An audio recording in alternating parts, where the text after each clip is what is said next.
இவ்வளோ இன்சென்டிவ் வச்சிருக்காங்க ஆர்டர் 10,000 அப்படின்ட்டு. ஆனால் அந்த அளவுக்கு ஆர்டர் வருமானது ஒரு கேள்வி தான். நம்ம பேனரும் இங்கே வரும். நம்ம தமிழ் சினிமாவில் ஒரு மிகப்பெரிய ஒரு நடிகை நம்ம. ஓகே கேஸ், நம்ம வீட்டிலேருந்து கிளம்பியாச்சு. இனி நம்ம 6-5 பைக்கில் தான் கேஸ் ஓட்ட போகிறோம். எல்லாருக்கும் வணக்கம் உறவுகளே, நான் தான் மகேஷ் பேசுகிறேன். Welcome back to my new video. So இன்றைக்கி இந்த வீடியோ என்னத்தை பற்றி இருப்போம் அப்படின்னா, ஸோ நீங்கள் தமிழ்லேயே பார்த்த மாதிரி மேஜிக் ஃப்ளூட் டெலிவரி முதல் நாள் இன்றைக்கி நம்ம ஓட்ட போகிறோம். எவ்வளோ ஏர்னிங்ஸ் வந்து சொல்லி பார்க்கலாம். அப்புறம் அந்த ஆப் பற்றிலாம் உங்களுக்கு நிறைய விஷயம் தெரியுமா அப்படின்னு கேட்டால், நான் ஹவு டு ஜாயின் சொல்லி ஒரு வீடியோ போட்டிருப்பேன். அந்த வீடியோவில் முன்னாடி சொல்லியிருப்பேன். ஸோ எனக்கு அந்த ஆப்பை பற்றி பெருசாக தெரியாது. ஸோ அதில் எந்த மாதிரி ஆர்டர்ஸ் வரும்னு தெரியாது. நம்மளுக்கு வந்து அக்கௌண்ட் வந்து ஆக்டிவேட் ஆகிடுச்சு. சரி, நம்ம முதல் நாள் ஓட்ட போகிறோம். எவ்வளோ ஏர்னிங்ஸ் வருதுன்னு சொல்லி பார்க்கலாம். நம்ம சேனல் யாரா புதுசாக பார்த்துட்டு இருந்தீங்கன்னா கண்டிப்பாக சப்ஸ்கிரைப் பண்ணிக்கோங்க.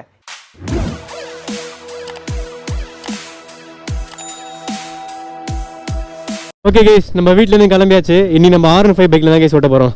ஸோ டைம் கரெக்டாக 4:52 கிட்ட ஆயிடுச்சு கேஸ். கரெக்டாக நம்ம ஷார்ப்பாக 5 மணிக்கு ஆன் பண்ணலாம். கேஸ் அங்கே ஒரு இடம் இருக்குது. ஸோ அங்கே போய் நின்று பைக்கை கொண்டு நம்ம தொடச்சிட்டே இருக்கலாம். ஸோ 5 மணிக்கு ஷார்ப்பாக நம்ம ஓட்ட ஆரம்பிச்சிடலாம் கேஸ். ப்ரோ, இந்த மாதிரி ஆர்டர்ஸ்லாம் வரும் அதுவாக தெரியுமா அப்படின்னு கேட்டிங்கன்னா, எனக்கு எதுவுமே தெரியாது கேஸ். இல்லை எந்த மாதிரி ஆர்டர் வரும்லாம் சுத்தமாக தெரில. பிளிங்கட் கூட ஓட்டி போடுங்கன்னு சொல்லி நம்ம சேனலில் பார்க்க கேட்டிருந்தாங்க. பிளிங்கட்டு, போட்டர் இதெல்லாம் கூடிய சீக்கிரம் நான் டெஃபினட்டாக ஓட்டி போடுறேன். ஸோ அதெல்லாம் பெரிய பெரிய நல்ல ஆப் இல்லை. ஸோ அதெல்லாம் வாரக்கணக்கில் ஓட்டலான்னு இருக்குது. அது மாதிரி சின்ன சின்ன ஆப் எல்லாத்தையும் ஓட்டி போட்டுடலாம். அதான் இந்த மேஜிக் ஃப்ளூட் ஆப் கூட நம்ம சேனலில் பார்க்குறவங்க ஒரு 3 பேருக்கு மேலே கேட்டிருந்தாங்க. ஸோ நான் ஓட்டி போட்டுருன்னு வாக்கு வேறு கொடுத்துருந்தேன். ஸோ அதனால தான் ஓட்டி போடுறோம். பார்க்கலாம் கேஸ் எப்படி ஏர்னிங்ஸ் வருது அப்படின்னு சொல்லிட்டு.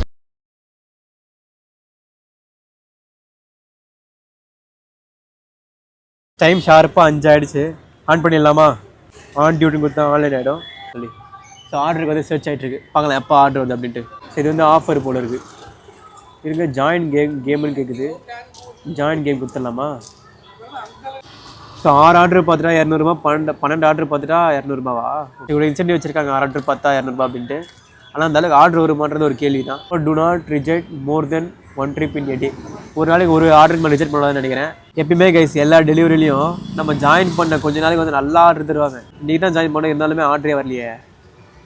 ஜாயின் பண்ணும்போது எல்லா ஆப்லேயுமே வந்து பேங்க் டீட்டெயில்ஸ் தான் கேட்கும். இந்த ஆப்பில் வந்து பேங்க் டீட்டெயில்ஸே கேட்கல கைஸ். ஐ திங்க் இந்த போட்டிருக்காங்க பாருங்கள், withdraw able amount. Your withdraw amount must be at least 300 இருந்தால் இங்கே வந்து வித்ரா பண்ணிக்கலாம்னு நினைக்கிறேன். டெபாசிட் தோ இருக்குது. நம்ம அப்படியே டெபாசிட் பண்ணிக்கலாம்னு நினைக்கிறேன். அப்போ பேங்க் டீட்டெயில்ஸ் கேட்கும்னு நினைக்கிறேன் கைஸ். கைஸ் ஆன் பண்ணி கரெக்டாக 5 நிமிஷம் கிட்ட ஆகிடுச்சு. இன்னும் ஒரு ஆர்டர் கூட வரல. நான் மேஜிக் ஃபீல்டு ஓட்டுறேன் ப்ரோ அப்படின்னு சொல்லி நான் கேள்விப்பட்டதில்லை. ஏதோ காலில் பட்ட மாதிரி இருந்தது. இந்த சட்டையில் பாக்கெட் தான் ஓட்டியான்னு பார்க்குறேன். பாக்கெட்டில் மைக்கெல்லாம் வச்சுருக்கேன். ஸோ சின்ன மைக் இருக்கும். அது 10,000 ரூபா கைஸ். 10,000 ரூபாய்க்கு மேலே அந்த மைக்கு தான் கீழே வந்துச்சான்னு சொல்லி பார்க்குறேன். டக்குனு ஒரு மாதிரி ஜர்க் ஆயிடுச்சு. ஸோ அதான் அந்த போர்கிட்ட போகலாம். ஸோ அங்கெல்லாம் நல்லா ஏர்னிங்ஸ் வரும். ஸோ அங்கே போனால் வச்சு ஆர்டர் வருதுன்னு பார்க்கலாம். ஸோ ஒரு சில ஆப்பில் ஆர்டர் வரல அப்படின்னா, ஸோ அந்த டைமில் வந்து நெட் கனெக்ஷனே இருக்காது கைஸ். நம்ம நெட்டை ஆனே பண்ணியிருந்தாலும் நெட் கனெக்ஷனே வந்திருக்காது. ஸோ அதனால் ஒரு 5 நிமிஷம் 10 நிமிஷம் மேலே ஆர்டர் வரலனாலே இந்த ஏரோப்ளேன் மூடெல்லாம் போட்டு ட்ரை பண்ணி பாருங்கள். நான் வேறு அந்த 6 ஆர்டர் பார்த்து அப்படின்னா 200 ரூபா இன்சென்டிவ் வச்சுருந்தாங்களே. 6 ஆர்டர்லாம் வேறு நம்ம கேஸ் 12 ஆர்டரே நம்ம பார்த்துட்டு போயிடலாம். அந்த சிந்தனைலாம் இருந்தேன் ஸ்டார்டிங்கில். ஒரு 5 ஓட்டும் போது 5:15 மேலே ஆகிடுச்சு. ஒரு ஆர்டருமே வரல. அப்புறம் லைட்டாக கான்ஃபிடென்ட் போக ஆரம்பிச்சிச்சு. ஓகே, இதுக்கப்புறம் வராது போலியா ஆர்டர் அப்படின்ட்டு. ஸோ அதே மாதிரி என்ன நடந்துச்சுன்னு நீங்களே பாருங்கள். உறவுகளே, நம்ம போரூரே வந்தாச்சு. இன்னும் ஒரு ஆர்டருமே போடல. ஸோ ஏரோப்ளேன் மூடில் போட்டு எடுத்துருந்தோம், ட்ரை பண்ணி பார்த்துட்டேன். அப்பயும் ஆர்டர் வரல. ஏன்பா ஒரு ஆர்டரே வர மாட்டேங்குது. இல்லை உறவுகளே, இவ்வளோ தூரம் வந்தாச்சு. ஸோ அப்படியே கமலா சினிமாஸ் வரைக்கும் போவோம். சும்மா ஜாலியாக போய்ட்டு வரலாம். ஸோ கமலா சினிமாஸ் போயும் ஆர்டர் வரல அப்படின்னா, ஸோ அங்கே என்ன படம் வருதோ அப்படியே தேட்டருக்கு போயிடலாம் கைஸ். எனக்கு வேறு வழி தெரில கைஸ். நானும் என்னென்னோ ட்ரை பண்ணி பார்க்குறேன். சுத்தமாக ஆர்டரே வரல. சரி, நெட்டு தான் வரல போல் இந்த ஆப்பில் அப்படி சொல்லி ஏரோப்ளேனில் மூடில் போட்டு அதுக்கப்புறம் ஆன் பண்ணி அதுக்கப்புறம் நெட்டு வர வச்சு யூடியூப் தான் நெட்டு வருது. ஆனால் இந்த ஆப்லேயும் வந்து நெட்டு வரலாம் வருது. உண்மையிலே ஆர்டரே வரல இந்த ஆப்பில். ஓகே கைஸ், நெக்ஸ்ட்டு வந்து ஊபர் ஆப் ஓட்டி பார்க்கலாமோன்னு எனக்கு ஒரு ஐடியா. நம்ம சேனலில் பார்க்குற தம்பி தான் கேட்டிருந்தாரு நினைக்கிறேன். ப்ரோ ஊபர் நெக்ஸ்ட்டு ஓட்டி போடுங்க அப்படின்னு சொல்லிட்டு ஓட்டி போட்டுடலாமா ஊபரு? நம்ம ரேபிடோ ஓட்டி போட்டாச்சு. ஸோ நான் எதிர்பார்த்துட்டு வந்தது என்னன்னா, ஓகே இது வந்து ஷேடோ ஃபேக்ஸும் லோட் ஷேர் இந்த மாதிரி வந்து இதில் ஸ்விக்கி ஜொமேட்டோ ஆர்டர்ஸும் நிறையா ஆர்டர் வரும். டைப் வச்சுருப்பாங்க. அந்த ஃபுட் ஆர்டர்ஸ் தான் வரும். சரி ஓட்டலாம், போய்ட்டு ஒரு 2-3 வாரம் ஓட்டலாம். ஒரு 6 ஆர்டரு இல்லை 12 ஆர்டர் நல்லா ஏர்னிங்ஸ் ஆர்டர் ஃப்ளோ வந்துச்சுன்னா ஒரு 12 ஆர்டர் பார்க்கலாம் அப்படின்னு சொல்லி நினச்சிட்டு வந்துட்டு இருந்தேன். என்னப்பா இது ஒரு ஆர்டர் கூட வரலையேப்பா. சரி என்னடா பண்ணுன்னு சொல்லி அப்படியே கமலா சினிமாஸ் வரைக்கும் போயிட்டே இருந்தேன். மனசு சொல்லிச்சு, ஓகே மகேஷ் நம்ம கமலா சினிமாஸ் பார்த்துட்டு என்ன ஆர்டர் வந்துடும் அப்படியே டப்புன்னு போட ஆரம்பிப்பாங்கலாம் யோசிச்சுட்டே இருந்தேன். ஸோ அதுக்கப்புறம் பார்த்தா சுத்தமாக ஆர்டரே வரல கைஸ். கமலா சினிமாஸ் தான் வந்துச்சு, ஆனால் ஆர்டர் வரல. ஸோ ஐ திங்க் படையப்பா தான் ஒன்று நினைக்கிறேன். சரிங்க பார்க்கலாம். நம்ம 5:42 கைஸ் டைமு. ஒரு 6 மணி வரைக்கும் பார்க்கலாம். ஏன்னா ஆர்டர் வந்து அப்படியே ஓட்ட ஆரம்பிச்சிடலாம். போய் ரீச் ஆனதுக்கப்புறம் சரி வெளில ஒரு 20 நிமிஷம் வெயிட் பண்ணலாம், அப்பயாச்சும் ஆர்டர் வந்துடும் அப்படின்னு சொல்லி பார்த்தேன். அப்பயும் ஆர்டர் வரல. சரி அதுக்கப்புறம் கமலா சினிமாஸ் என்ன படம் ஓடிச்சு, சத்யம் தரில் என்ன படம் ஓடிச்சு, ரோகிணில் என்ன படம் ஓடிச்சுன்றது எல்லாத்தையும் பார்த்துட்டே இருந்தேன். அப்பயாச்சும் ஆர்டர் வருன்ட்டு அப்பயும் ஆர்டரே வரல. 2025 இந்த ஆப்போட நிலைமை இப்படி தான் இருக்குன்றது தெரிஞ்சுக்கோங்க. மேபி ஃபியூச்சரில் நல்லா கொண்டு வரலாம், ஆனால் இப்போ இதுதான் நிலைமைன்றது தெரிஞ்சுக்கோங்க. கமலா சினிமாவில் 6:30 மணிக்கு படையப்பா படம் ஓடிச்சு. சரி அப்பயாச்சும் ஆர்டர் 6:30 மணி வரைக்கும் வெயிட் பண்ணி பார்க்கலாம், ஆன்லைன் இருக்கட்டும், அப்பயாச்சும் ஆர்டர் வருதான்னு சொல்லி பார்க்கலான்னு சொல்லி ஒரு 6:15 நான் டிக்கெட் புக் பண்ணேன். அது வரைக்குமே ஆர்டரே வரல. சரி அதுக்கப்புறம் படையப்பா படத்துக்கே நம்ம போயிட்டோம். பேனர்லாம் பார்க்க ஜாலியாக இருக்கு. ஃப்யூச்சரில் நம்மளும் படம் நடிக்கணும்னு ஆசைப்படுறோம். சரி நம்ம பேனரும் இங்கே வரும் நம்புவோம். அதுக்கப்புறம் நான் படம் முடிச்சுட்டு வெளில வந்ததுக்கப்புறமே டப்புன்னு ஆன் பண்ணியிருப்பேன். ஓகே கேஸ், டைம் கரெக்டாக 10:18 ஆகுது. மறுபடியும் ஆன் பண்ணலாமா? இந்த டைம்லாச்சும் ஆர்டர் வருதுன்னு பார்க்கலாமா? இப்போ நம்ம வீட்டை நோக்கி போவோம், ஆர்டர் தான் பார்க்கலாம். அதுவும் லைட்டாக தூள் போட ஆரம்பிக்குது கேஸ். அதிகம் மழை பெய்யும்னு நினைக்கிறேன். பார்க்கலாம், இல்லை எந்த மாதிரி ஆர்டர் வருதுன்னு கூட எனக்கு ஒன்றும் தெரியல கேஸ். ஓகே ப்ரோ, படம்லாம் பார்த்தீங்களே எப்படி இருந்துச்சு அப்படின்னு கேட்டிங்கன்னா, தலைவர் படம் பிடிக்காமல் இருக்குமா? கமலா தேட்டரில் ஸ்க்ரீன் 2ல் தான் பார்த்தோம். அது கொஞ்சம் சின்ன ஸ்க்ரீன் தான், ஆளுங்க கம்மியாக தான் உட்காந்து பார்க்குற மாதிரி இருக்கும். ஸ்க்ரீன் 1ல் பயங்கரமாக இருக்கும், நிறைய பேர் இருப்பாங்க. அந்த தேட்டரோட ஓனர் ப்ரோ வேறு அடிக்கடிக்கு வந்து இந்த ஒன்ஸ் மாதிரிலாம் போட்டு சின்ன மாதிரிலாம் பண்ணி மாஸ் பண்ணுவார்.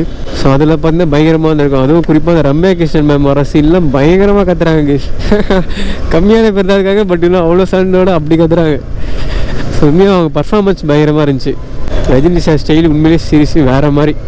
இந்த படம் வந்து 25 வருஷம் ஆகுது, பட் இன்னமும் அவரோட பீக் அப்படியே மெயின்டைன் பண்ணுறாரு பாருங்க ரஜினி சார். ஸோ அதனால் அவர்கிட்ட நிறைய விஷயம் நம்ம கற்றுக்க வேண்டியது நிறையவே இருக்குது. அது ஒரு விஷயம் இருக்குது கைஸ், அளவுக்கு அதிகமாக ஆசைப்படுற ஆமலையும் அளவுக்கு அதிகமாக கோவப்படுற பொம்பளையும் நல்லா வாழ்ந்தால் சரித்திரமே கிடையாது அப்படின்ட்டு. அது 100% உண்மை. ஸோ பார்க்கலாம், வீட்டுக்கு போகிறதுக்குள்ளேயாச்சும் ஆர்டர் வருதா? உன் கை நம்பி உயர்ந்திட பாரு, உனக்கு என எழுது ஒரு வரலாறு, உனக்குள்ள சக்தி இருக்கு அதை உசிப்பிட வழிபாரு. ஒரு விதைக்குள்ள அடைப்பட்டால் ஆலமரம் கண்மூடிக்கும், அதுவரை பொறுமனமே. பெரிய பெரிய விஷயங்கள் சாதிக்கணும் அப்படின்னா கொஞ்சம் பொறுமையாக தான் இருக்கணும் அப்படின்ற மாதிரி சொல்கிறாங்க. ஸோ அந்த படத்தில் வர அந்த பாசிட்டிவிட்டி, அந்த லைன்ஸு, அதெல்லாம் தேட்டரில் பார்த்து எப்படி இருக்குன்ற அந்த ஒரு வைபே இழுத்துருச்சு. ஸோ இந்த மாதிரி பாசிட்டிவ் படங்கள்லாம் நிறைய பேருக்கு பிடிக்கும். ஸோ தலைவர் படம் பார்த்திங்கன்னா மேக்ஸிமம் பாசிட்டிவாக தான் இருக்கும். ஸோ நம்மளும் ஃப்யூச்சர்லாம் படங்கள் பண்ணோம் அப்படின்னா கண்டிப்பாக பண்ணுவோம் கைஸ். நம்ம எனக்கு 100% நம்பிக்கை இருக்குது. நம்மளும் ஒரு நாள் தமிழ் சினிமாவில் ஒரு மிகப்பெரிய ஒரு நடிகனாக மாறும், எனக்கு அந்த நம்பிக்கை இருக்குது. அதுக்கான திறமைகள் தகுதிகள்லாம் உங்களுக்கு இருக்கா ப்ரோ? உங்களாம் நடக்காது ப்ரோ அப்படின்னு சில பேர் சொல்லலாம். திறமை தகுதின்றது யாருக்குமே பிறக்கும் போதே இருக்கிறது இல்லை கைஸ், நம்மளாம் வளர்த்துக்கிறது தான். அது யார் வேணால் வளர்த்துக்க முடியும், யார் வேணால் பெரியாக முடியும். வேணால் நான் சாதிச்சு கட்டுறேன், வேணால் கொஞ்சம் வருஷம் வெயிட் பண்ணி பாருங்கள். பயிற்சி, ஹார்ட் ஒர்க், நம்மளால் முடியுன்ற நம்பிக்கை, கடினமான உழைப்பு, கடுமையான பயிற்சி. ஸோ இப்போ உதாரணத்துக்கு ஒரு பெரிய கிரிக்கெட்டராக இருக்காங்கன்னு வச்சுக்கோங்களேன் கைஸ். அவங்க பிறக்கும் போதே, இப்போ உதாரணத்துக்கு ஒரு 10 வயசு இருக்கும்போதே அவங்க கிரிக்கெட் பயங்கரமாக விளையாடுவாங்களா? இல்லை, அவங்கள அதில் இன்ட்ரெஸ்ட் ஜாஸ்தி இருக்கும். அதுக்காக பயங்கரமாக பயிற்சி எடுக்கிறாங்க. அதுக்கு இன்ட்ரெஸ்ட் வேணும். ஸோ அந்த இன்ட்ரெஸ்ட் இருந்து கடுமையாக உழைச்சி பயிற்சி எடுத்தால் அது யார் வேணால் அதை பண்ண முடியும் கைஸ். எனக்கு சினிமாவில் பயங்கர இன்ட்ரெஸ்ட்டாக இருக்குது, பட் நான் அது வந்து பொறுமையாக காத்துக்கிட்டே இருக்கேன். ஸோ அதில் இப்போ ஒதுக்க வேணாம், ஃபஸ்ட்டு நம்ம ஃபேமிலியை செட்டில் பண்ணிட்டு அதுக்கப்புறம் பொறுமையாக போகலாம் அப்படின்னு சொல்லி. ஏன்னா சினிமான்றது எப்படி சொல்கிறது கைஸ், அது ஒரு பெரிய துறை. அது இப்போ இருக்க சினிமா வந்து ரொம்ப பீக்குக்கு போயிடுச்சா, அதான் மக்களும் வந்து நல்ல நல்ல படங்கள் மட்டும்தான் நிறைய பேர் வராங்க. அது ஒரு சாதா புதுமுகம் வரான் அப்படின்னா ஸ்டார்டிங்லேயே வாய்ப்பு கிடைக்குதுன்னு வச்சுக்கோங்களேன் சினிமாவில். அந்த வாய்ப்பை டக்குன்னு அதை பயன்படுத்தணும். ஸோ அதை பயன்படுத்தலாம் அப்படின்னா, ஸோ பேக்ரவுண்ட் இருக்க பசங்க ஓகே, பேக்ரவுண்ட் இல்லாமல் வர பசங்க ஸோ ஃபஸ்ட்டு வாய்ப்பு கிடைக்கும் போது அதை பயன்படுத்தணும். அந்த வாய்ப்பை நம்ம சரியாக பயன்படுத்தாமல் முட்டோன்னா ஸோ அதுக்கப்புறம் வந்து செகண்ட் வாய்ப்பு கிடைக்க மாட்டேறது தெரியாது. ஸோ அதனால் அது ஒரு பெரிய துறை இல்லையா, அதனால் எடுத்தவொடனே போவேணா அப்படின்னு சொல்லி முடிவு பண்ணியிருக்கேன். ஏன்னா யூடியூப்னா நம்ம எத்தனை வீடியோ போட்டு வியூஸ் போடலாம், திருப்பி நம்ம போகலாம், இதனால் யாருக்கு எது நஷ்டமும் இல்லை. பட் சினிமான்றது அப்படி இல்லை கைஸ். நம்ம நம்பி ப்ரொடியூசர் காசு போடுறாங்க, அவங்க ரிட்டர்ன் நம்ம காசு எடுத்து கொடுக்கணும். ஸோ அப்போ நம்ம நம்பி ஜனங்க அவங்க டைமை ஸ்பெண்ட் பண்ணி வந்து பார்க்குறாங்க. ஏன்னா டைம் ஒரு வாட்டி போனால் திரும்ப வராது. ஸோ அந்த மாதிரி இருக்க டைமை அவங்க என்ஜாய் பண்ணுறதுக்காக வரும்பொழுது காசு கொடுத்து, ஸோ அவங்களுக்கு வந்து ஒரு என்டர்டெயின்மெண்ட் நம்ம கொடுக்குறதுன்ற சாதாரண விஷயமே கிடையாது. ஸோ அந்தளவுக்கு தன்னம்பிக்கை வரணும் எனக்கு என் மேலேயே. ஸோ அப்போ வரும்போது அப்போ வருவேன் நான் சினிமா துறைக்கு. எப்போ வருதோ அது எனக்கு தெரிஞ்சு மேக்ஸிமம் நான் 5 வருஷத்துக்குள்ளே வந்துடும் நான் நினைக்கிறேன். டெஃபினட்டாக 5 வருஷத்துக்குள்ளே வந்துடும் என் கணக்கு படி பார்த்தா. ரஜினி சார் 25 வருஷத்துக்கு முன்னாடி நடித்த படமாக இருந்தாலும் இப்போவும் அவ்வளோ பேரை சந்தோஷப்படுத்துது அப்படின்னா அது யோசிச்சு பாருங்க, ஒரு எவ்வளோ பேர் ரஜினி சார் சந்தோஷப்படுத்திட்டு இருக்காங்கன்ட்டு. ஸோ அந்த மாதிரி எனக்கும் பண்ண சொல்லி ஆசை, நானும் பண்ணுவேன். ஒரு வகையிலே ஆக்சுவலாக நிறைய பேர் வந்து அவங்க ட்ரீமை தான் வெளில சொல்ல மாட்டாங்க. பட் நான் சொல்கிறது காரணம் இவனே இவ்வளோ ட்ரீம்லாம் வைக்கிறான், நம்ம ஏன் வைக்கக்கூடாதுன்னு சொல்லி நீங்கள் நடக்கின்ற கதை தான் நம்ம என்ன சொல்கிறது. நிறைய பேர் கிண்டல் பண்ணுவாங்க, அவளையா இப்போ நான் இதை சொன்னலையா, ஸோ இது கூட கிண்டல் பண்ணலாம், இவன் பாருங்க வளர்றான், இப்படி கூட சில பேர் கிண்டல் பண்ணலாம். பட் அதை நினச்சிலாம் நான் கவலைப்பட போகிறதும் இல்லை. எனக்கு அடுத்தவங்க என்னை பற்றி என்ன வேணால் பேசினாலும் எனக்கு கவலை இல்லை. நம்ம எனக்கு பிடிச்சிருக்கு, நான் பண்ணுவேன், அது சாதிப்பேன். என்னால் முடிஞ்ச 4 பேருக்கு உத்வேகப்படுத்துகிறேன். இப்போ வந்து அந்த இன்ஸ்டாகிராமில் தான் நல்லா ஞாபகம் இருக்குது. ஸோ நம்ம போகிற வீடியோலாம் பார்த்து சூசைட் பண்ணணும்னு நினச்சவங்க கூட நம்ம வீடியோ பார்த்து இன்ஸ்பயர் ஆகி அவங்க ஓட ஆரம்பித்தாங்கலாம் சொன்னாங்க. அப்படி இருக்கும்பொழுது நம்ம ஏன் ஓப்பனாக சில விஷயங்கள் சொல்லக்கூடாதுன்றது எனக்கு அதுக்கப்புறம் தான் தோணுச்சு. ஒரு வாரம் கிட்ட நம்ம ரெகுலராக வீடியோ போட ஆரம்பிச்சிட்டோம். இதுக்கப்புறம் ரெகுலராக வீடியோ வரும். நான் இதுக்கப்புறம் யூடியூப்பை விடவே மாட்டேன். முடிவெடுத்த பின்னால் நான் தடமாற மாட்டேன், முன் வைத்த காலை நான் பின் வைக்க மாட்டேன். 11 மணிக்கு கிட்ட நம்ம வீட்டுக்கே வந்துட்டோம். அப்பயும் ஆர்டரே வரல கீஸ். நம்ம சேனலில் பார்க்குற கிட்டத்தட்ட ஒரு 3 பேர்கிட்ட கேட்டிருந்தீங்க. ஸோ அவங்களுக்காக தான் இந்த வீடியோ போட்டேன். பார்த்தீங்களா எவ்வளோ எனக்கு சந்திச்சுன்னு சொல்லிட்டு. இதுக்கப்புறம் உங்கள் இஷ்டம். நம்ம சேனலில் ரெகுலராக ஒரு 7 vlog தொடர்ந்து போட்டிருப்போம். ஸோ இதுக்கப்புறமும் பாருங்கள் 11 AM நம்ம சேனலில் ரெகுலராக வீடியோஸ் வரும். கண்டிப்பாக அதுக்கப்புறம் கன்சிஸ்டன்ஸை நம்ம மெயின்டைன் பண்ணுவோம். அதுக்கப்புறம் கண்டென்ட் அப்படியே இன்க்ரீஸ் பண்ணிட்டே போவோம் கைஸ். சரி, ஓகே. இந்த வீடியோ பிடிச்சிருக்கோம் நினைக்கிறேன். இந்த வீடியோ பிடிச்சிருந்தா லைக் பண்ணுங்கள், ஷேர் பண்ணுங்கள், சப்ஸ்கிரைப் பண்ணுங்கள். அடுத்த வீடியோவில் வந்து சந்திக்கிறேன். பை.